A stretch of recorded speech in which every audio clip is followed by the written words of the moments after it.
Y quiero compartir con ustedes el reportaje con el presidente de Colombia, don Andrés Pastrana. A 180 kilómetros de Bogotá y como perdida entre la espesa vegetación tropical de la zona, está la finca particular del presidente de Colombia, Andrés Pastrana. Nunca un equipo de televisión había llegado hasta el lugar. Allí conversamos con el primer mandatario y compartimos con su familia. Presidente, muchas gracias por recibirnos en este su lugar de descanso, que tengo entendido además muy pocas personas conocen. Bueno, bienvenida, Cecilia, sí.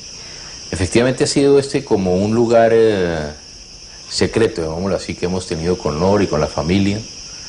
Es una finca, un lugar de recreo que tenemos hace cerca de 4 años. Y cada vez que podemos nos venimos acá, porque aquí un poco está uno más tranquilo,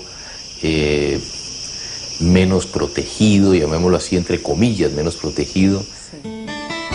Y este es el presidente de Colombia, Andrés Pastrana, cuando ni siquiera él imaginaba que 45 años después necesitaría de tanta protección y se convertiría en el jefe máximo de su país. Es que la política la traía en la sangre.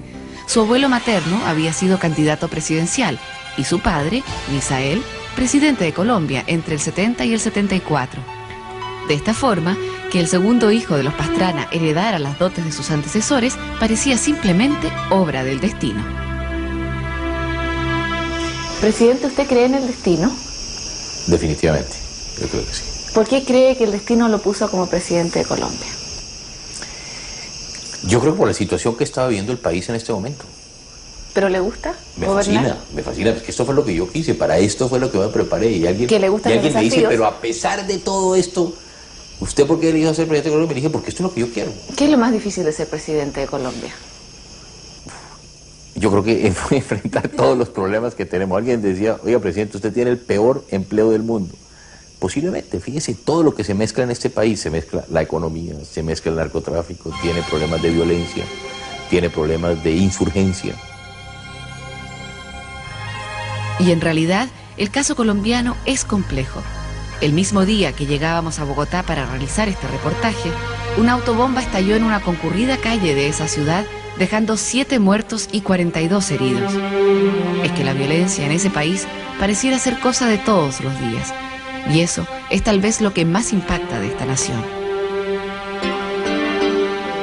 Desde que llegamos a Colombia, en realidad hemos visto que el país está revolucionado en particular por el tema de las extradiciones de los narcotraficantes. Bueno, hoy está permitido ya la extradición. Y lo que estamos haciendo en esto es aplicar la ley colombiana. ¿Qué pasa, por ejemplo, frente a estas repercusiones o supuestas represalias de los narcos que aparentemente habría sido la causal de esta autobomba? No está confirmado, la verdad es que todavía no está confirmado, pero yo he sido claro, Cecilia. Una bomba, he dicho yo, y los extradito a todos. Es decir, el país, los colombianos, no nos vamos a dejar amedrentar, no nos vamos a dejar asustar. ¿Estados Unidos está apoyándolo? Sí, Estados Unidos. A ver, yo creo que en esto, yo he dicho, Cecilia, que el problema de la droga es un problema en que todos tenemos que aportar. Esto es como una sociedad en que todos tenemos que aportar. Por eso yo digo que en Colombia nosotros no pedimos ayuda para combatir el narcotráfico. Que vamos pidiendo como un mendigo, miren, necesitamos plata, dinero para poder atacar el tema de la droga, ¿no? Nosotros lo que le estamos diciendo al mundo, este es un problema de todos. Ahora, según algunas encuestas en Colombia, un gran porcentaje de los colombianos estaría dispuesto a una intervención militar de los Estados Unidos. Yo la verdad lo dudo. Lo que sí es claro es que mientras que yo sea presidente de Colombia no habrá una intervención militar, ni americana, ni de ninguna especie. Ni siquiera los americanos lo han planteado. Así, en julio, precisamente el 20 de julio, el presidente Clinton me envió una carta diciendo el problema de Colombia no se soluciona por la vía militar, se soluciona por la vía del diálogo político.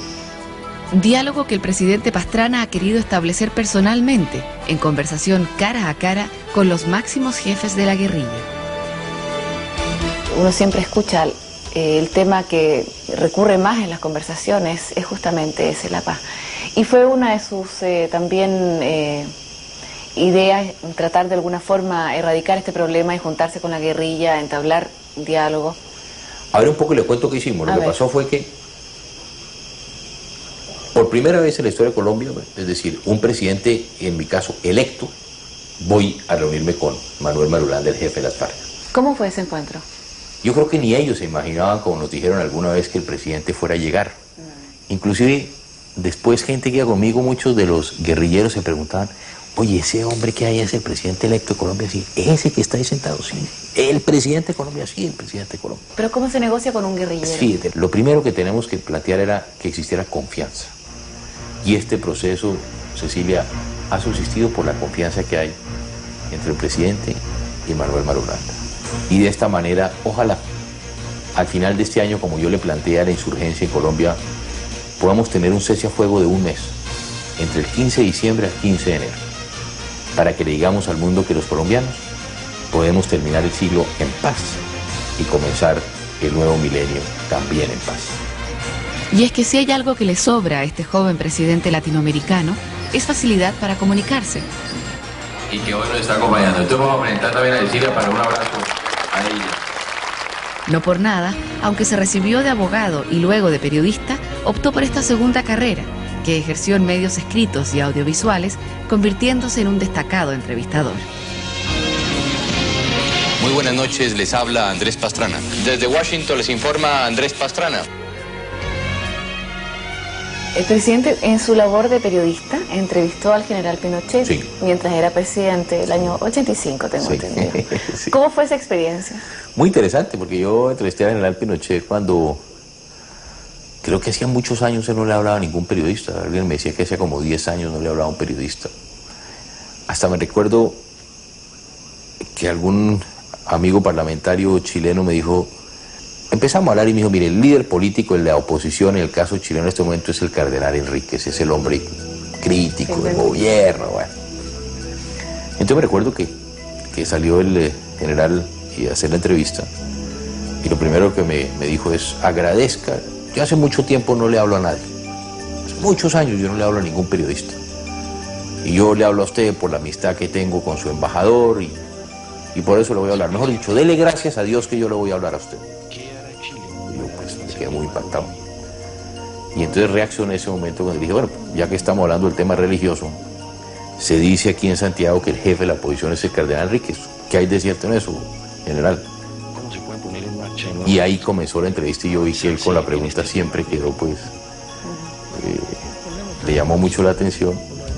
Pero hicimos una muy buena entrevista, muy larga entrevista. Y yo me recuerdo que al final él estaba preocupado, me dijo, ¿puedo ver la primera pregunta? Y entonces le dije, claro, va a ser muy difícil, general, porque aquí yo no tengo un monitor y toca verlo en la cámara y hay que... Y entonces, no, yo la quiero ver. Entonces me recuerdo que pusimos en una mesa semejante a esta la cámara, le pusimos un audífono, él se arrodilló, puso el ojo en el visor y vio la entrevista, la oyó, dijo, bien, muy bien, muchas gracias, y se paró y se fue. ¿Lo tuvo de rodillas? De rodillas estuve general con nosotros. ¿Y cómo lo definiría el general Pinochet?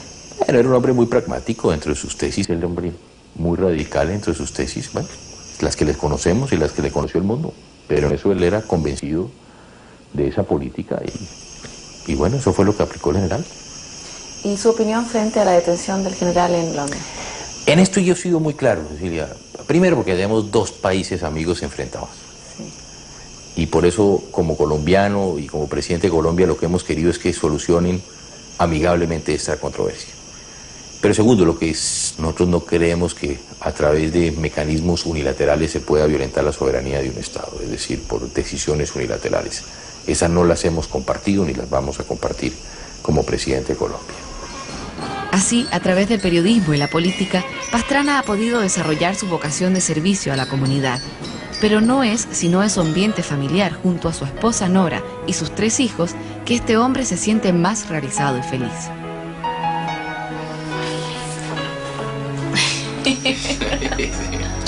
Es la felicidad de quien ha vivido una de las experiencias más traumáticas y difíciles para un ser humano, el secuestro.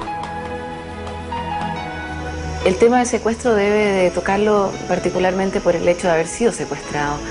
¿Cómo se vive una experiencia tan dramática? Experiencia, creo, para mí el secuestro es el peor delito que puede existir. ¿Y por qué es el peor delito? Porque yo he reiterado y lo he dicho en muchas oportunidades, el hombre pierde, el ser humano pierde, yo digo, las dos cosas más importantes en la vida de uno, que son su libertad y su familia. Por favor, una oración, a ver si nos lo devuelven pronto. Que sigamos adelante, recordando siempre que el futuro no nos lo pueden quitar. ¿Pero cómo fue particularmente su secuestro? A mí me sacan de mi sede política. ¿Pero no lo maltrataron? No, nada. la verdad que estuve esposado y tuvimos oportunidad de hablar toda la noche. Pero al día siguiente entonces me dijeron, mire, lo vamos a entregar a otro grupo. Ese grupo lo llevan del jefe y entonces a mí me llevan a un sitio, me aterrizan, casi me botan del helicóptero a otro coche, me meten en el baúl de este otro coche, de repente me sacan del baúl, me suben a un segundo piso, yo iba vendado y esposado, y me llevan a un cuartico que tendría unos 3 metros por 1,5. Pues yo tenía mi cama y estos hombres más o menos cada media hora, lo único que hacían era abrían la puerta, uno de estos encapuchados, me apuntaba con o una ametralladora o un fusil, cargaba, se hacía el que iba a disparar y cerraba. Esto es todo el tema psicológico de golpearte y acabarte, ¿no? Al final se enteró por qué lo habían secuestrado. Y me dicen, bueno, nosotros somos los extraditables, lo vamos a llevar a hablar con su casa, con su familia, y es cuando me bajan y es cuando yo puedo hablar con mi familia, que fue la única vez que hablé. Al finalizar la charla me dijeron ellos, la única condición que ponemos es que no diga que está en manos del narcotráfico. Yo le digo a mi padre, bueno, solo piden una condición, que no vayas a decir que estoy en manos del narcotráfico. Yo descanso un poco, al mediodía venía el noticiero al mediodía y sale mi hermano. Boletín número 1 de la familia Pastrana. El candidato a la alcaldía Andrés Pastrana ha sido secuestrado, llamó el día de ayer, lo que dijeron fue el candidato Andrés Pastrana llamó el día de ayer a su casa, a su familia, habló con su padre, habló con su madre, habló con su señora, con su familia, dijo que estaba en excelente estado, que había sido muy bien tratado y que estaba en manos de los extraditados. Entonces, yo miraba la televisión y decía, no lo puedo creer. Decía, bueno, pero la única condición es... Y después se vino ahí, ese día se rompieron las conversaciones. Llegó el viernes, llegó el sábado, llegó el domingo y no pasó nada, llegó el lunes. Y a las 7 de la mañana yo pongo el radio. Extra, acaban de secuestrar al Procurador General de la Nación. Entonces dije, uy. Y ahí entonces, ya para cortar la historia, viene un operativo muy grande buscando al Procurador. Y de suerte me encuentran a mí. ¿Alguna lección en particular? ¿Qué se aprende de una Muchas situación? cosas. Yo creo que la más importante, que yo creo que esta experiencia lo que te ayuda es a valorar la vida verdaderamente, cuáles son los problemas.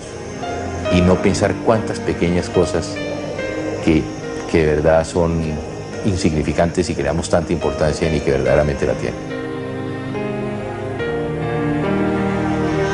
Presidente, usted como periodista, si tuviera que hacer un reportaje de Colombia, ¿cómo lo titularía en este momento? Buena pregunta. Posiblemente el país de la esperanza. Posiblemente. El país de la esperanza. Bravo. Ay, gracias, don Gabriel, qué amoroso. Terminamos el reportaje con la imagen de su mujer Nora y de su adorable hija Valentina, quien lanzaba un beso y saludaba. Y tal vez lo quisimos hacer en realidad, porque tal vez imaginamos que la esperanza está justamente enfocada hacia los niños, hacia los hijos. En este caso el presidente está tratando de revertir la situación por ahora indomable en Colombia, y esperamos nosotros como chilenos de alguna forma también que pueda revertirlo y que su acuerdo con Estados Unidos prospere y que reciba la ayuda necesaria para poder erradicar la guerrilla, el narcotráfico y bueno, también de alguna forma crecer económicamente, que es también algo muy necesario.